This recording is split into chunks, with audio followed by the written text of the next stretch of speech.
A young man named John wakes up one morning to the sound of his phone ringing. Still half asleep, he glances at the screen. It's his friend, Smith. "Hey," John mumbles. "What's up so early?" Smith's voice trembles. "John, it's Alex. He's gone." John's heart sinks. "Gone? What do you mean?"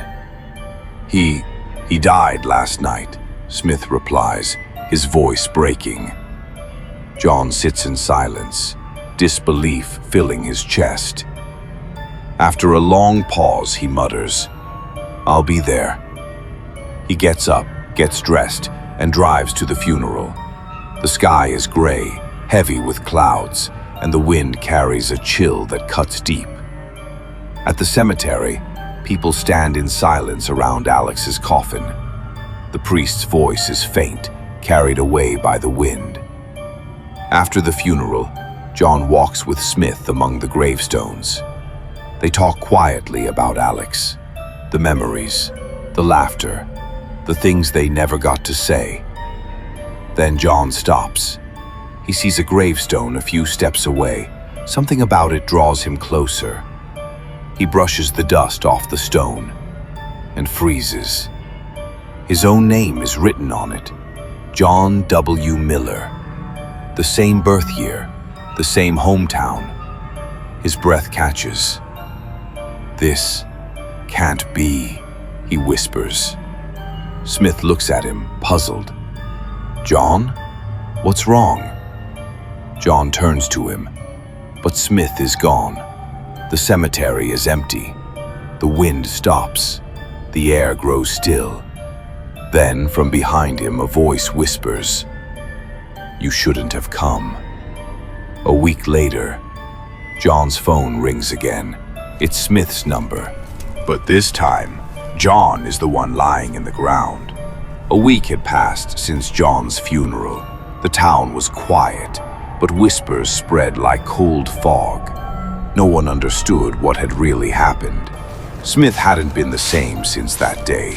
He swore he'd seen John after the funeral, standing by the old oak tree near the cemetery gate, staring silently. When Smith tried to call out, John vanished into thin air. Every night since, Smith's phone would ring at exactly 2:47 a.m. The caller ID? John. At first, Smith thought it was a cruel prank. He answered one night, trembling. "John? Who is this?" A soft voice replied, distant and hollow, echoing through the static. "It wasn't supposed to be me." Smith froze. "John, where are you?" "I don't know. It's dark. I can see the cemetery. I can see you." The line went dead. The next day, Smith went to the cemetery, unable to shake the feeling that John was trying to reach him. The grass was wet, the air heavy. He walked to John's grave and noticed something strange. The soil looked freshly turned, as if someone had dug it up recently. He crouched down, and his phone buzzed. A message appeared from John's number. "Look behind you." Smith turned slowly. There was no one there, just rows of gravestones and the whisper of the wind. Then, from the corner of his eye, he saw movement. A figure standing between the graves, head tilted, eyes pale and lifeless. It was John. Smith stumbled backward. "You're dead," he gasped.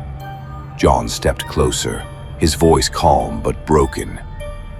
"You answered the call. Now it's your turn." The ground beneath Smith cracked open, roots twisting like hands, and pulled him down. His phone fell to the ground, still recording, still ringing. The screen flashed one last time. "Incoming call. Smith." Answered by John. The next morning, the town woke to another funeral. This time, it was Smith. They said he was found in the cemetery, eyes wide open, his phone clutched in his hand. Screen cracked, still glowing. The strange part was that his call log showed an active call at the time of death. The number? John's. But John had been dead for over a week. That night, the cemetery caretaker, an old man named Walter, was locking the gates when he heard something. A faint ringtone echoing from the graves. It came from John's headstone. The sound was muffled, coming from under the soil. Walter froze, his heart pounding. Slowly, he knelt down and placed his ear against the cold stone. The ringing stopped. Then, a voice, soft but clear. "Walter, answer it." Terrified, he stumbled back, his flashlight flickering. The phone rang again, louder this time. The sound seemed to come from inside the coffin. Unable to resist, Walter whispered, "Who's there?" "It's John," the voice replied from the earth.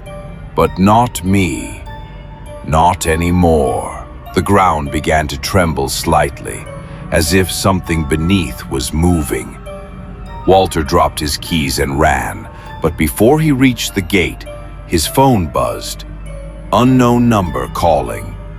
He answered, breath shaking. "Hello?" A distorted whisper crawled through the speaker. "When you hear the call, don't answer." The line cut off. A month later, locals began reporting strange phone calls, always around 2:47 a.m. When they answered, all they heard was heavy breathing and a single phrase, "It wasn't supposed to be me." No one knew who started it, or who the next call would reach. Some say it's John, trapped between two worlds, endlessly calling for help. Others believe every person who answers becomes the next one buried beneath a phone that never stops ringing. And if you ever get a call at 2:47 a.m. from a number you don't recognize, don't answer it. Dear subscribers, leave your thoughts about this story in the comments, and don't forget to subscribe to us. Good luck.